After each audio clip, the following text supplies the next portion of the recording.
I think that's one of the most important things is not to put yourself under pressure, even when you're trying to heal. As long as it's 80/20, it's okay. If you have a day where you just can't do anything for yourself, that's fine. It's just to be really gentle and compassionate with yourself. That's the most important thing you can do. That's what I think anyway. I think you agree. I do, absolutely, I do. And there is, even when I would be in accountability groups with people at times for various things, either for business or for health, and you can see people getting cross that, well, my goal is 5,000, 8,000, 10,000 steps today, and I only did, and I'm like, but you did 15 yesterday. So can you give Yes, yourself a break and just be yeah, gentle for today? This is yes. what the Mhm. circumstances are, because life happens.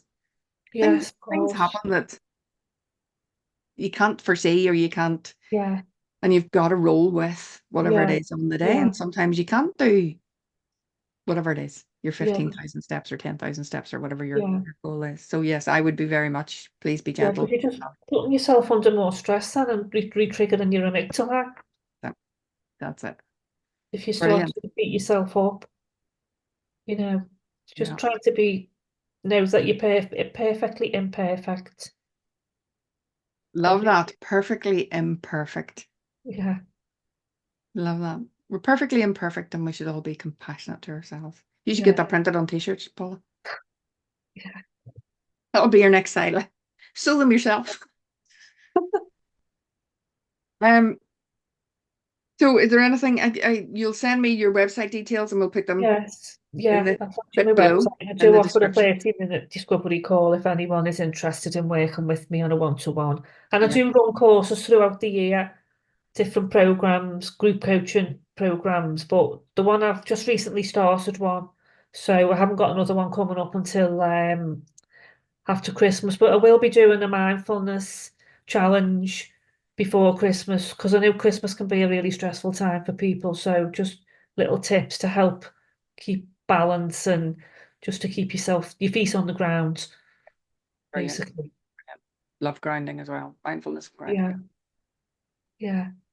Fabulous. Paula, thank you very, very much. Oh, As I thank say, you. I'll put your links to whatever you send me, Facebook, websites, your Thank you. course, whatever, in the descriptors below.